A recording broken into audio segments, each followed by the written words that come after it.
Salarios. Recientemente, el salario promedio de cotización al Seguro Social ha registrado tasas de crecimiento negativas. Según el Centro de Estudios de las Finanzas Públicas de la Cámara de Diputados, el salario en el sector formal ha perdido en términos reales 8.06 pesos diarios, equivalentes a 241 pesos 57 mensuales en el periodo de marzo 2008 a marzo de 2011. Esto nomás para que tengamos una idea, es como haber perdido en el salario aproximadamente 1 kilo de tortillas diario. De 2007 a la fecha, el número de personas que ganan hasta un salario mínimo, estos son datos muy interesantes, que ganan hasta un salario mínimo ha crecido en 350,000, mientras que el número de trabajadores que ganan de 3 a 5 salarios mínimos ha caído en cerca de 400,000, lo que da una muestra de la mala calidad de empleos que se están generando. Las cifras de aumento del empleo que ostenta el gobierno son principalmente de trabajadores que reciben entre 1 y 3 salarios mínimos. Si lo apretamos mucho, sería entre 1 y 2 salarios mínimos. En este nivel salarial se encuentran cerca de 20 millones de personas ocupadas, buena parte de ellas en actividades informales, es decir, sin ningún tipo de prestación social. Algunos indicadores a vuelo de pájaro del sector industrial. Es clara la inexistencia de una política industrial definida en nuestro país. En este contexto, la inversión privada ha migrado de la industria de alto valor agregado a la importación para la maquila.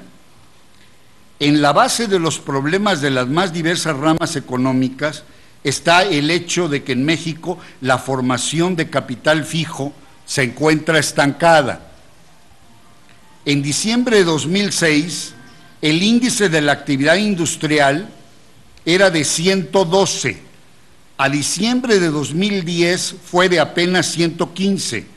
Esto muestra condiciones pues propiamente de franco estancamiento, un crecimiento en 4 años de 112 a 115%. En la construcción, México padece una deprimida actividad en esta materia, menos 4.6% de contracción en los 4 años cumplidos del gobierno panista, actual. En diciembre de 2006, el personal ocupado en la construcción era de 425,000 trabajadores. Al mes de diciembre de 2010, la cifra había caído a 395,000 personas. Manufacturas.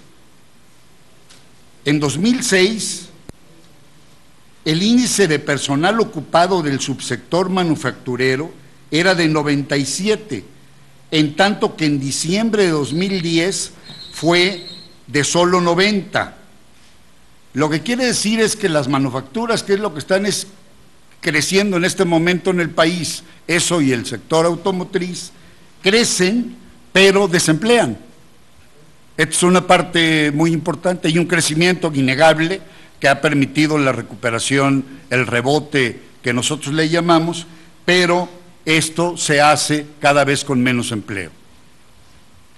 En diciembre de 2006, el índice de horas trabajadas en el sector manufacturero era de 98, en tanto que en diciembre de 2010 disminuyó a 92, lo que viene a confirmar en términos de productividad la aseveración anterior. Inversión extranjera directa. La inversión extranjera directa se ha centrado en manufacturas, maquila y servicios financieros. La inversión extranjera directa en el año 2010 fue, según cifras oficiales, de 17,726 millones de dólares, de los cuales una parte relevante correspondió a cambios en el régimen de propiedad entre la empresa Fomento Económico Mexicano, FEMSA, y el grupo Heineken.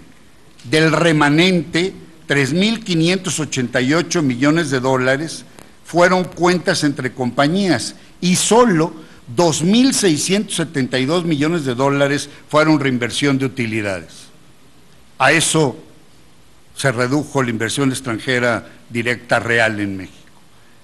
A pesar del maquillaje que se le hace a la inversión extranjera directa de 2010, aceptando los 17.73 miles de millones de dólares, es inferior a la de 2008, que fue de 25.860 miles de millones de dólares.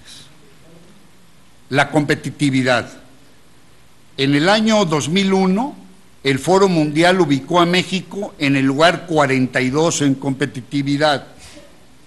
En su reporte global de competitividad 2010-2011, nuestro país perdió 24 posiciones, al quedar en 2010 en el lugar 66 entre 139 países, por debajo de otros de la región como Chile, Barbados, Panamá y Costa Rica. Según este mismo reporte, México se ubica en el lugar 86 en cuanto a su capacidad para innovar. Crédito, que es el motor del crecimiento económico, la parte más importante. Según el Foro Económico Mundial, México ocupa el 43 entre 57 economías en el índice de desarrollo financiero, porque a pesar de su estabilidad, su sistema bancario es pobre, falta de sucursales, cajeros automáticos y sin ninguna penetración bancaria regional.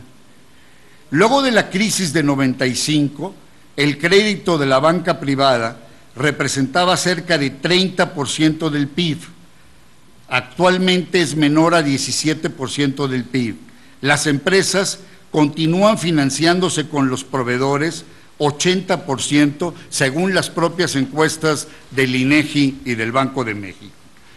Del 2000 a la fecha, el crédito de la banca de desarrollo se ha reducido sistemáticamente hasta llegar a solo la mitad de su participación en términos del PIB. El crédito ha pasado de 6% en 2000 a solo 2.7% en 2010. Esa ha sido la contribución de la banca de desarrollo al crecimiento de la economía de los gobiernos del PAN. Respecto de los 5.140.056 unidades económicas del país, se apoyaron por el Fondo PYME el 0.2% del total, y de los 390 proyectos apoyados en 2009, a la fecha de corte del informe, se encontraban concluidos 7 proyectos, el 1.8% de ese 0.2%. Todo ello, esto, según datos de nuestra Auditoría Superior de la Federación. Esto, pues, fue para abrir boca. Son algunos de los indicadores que muestran el documento en la parte económica.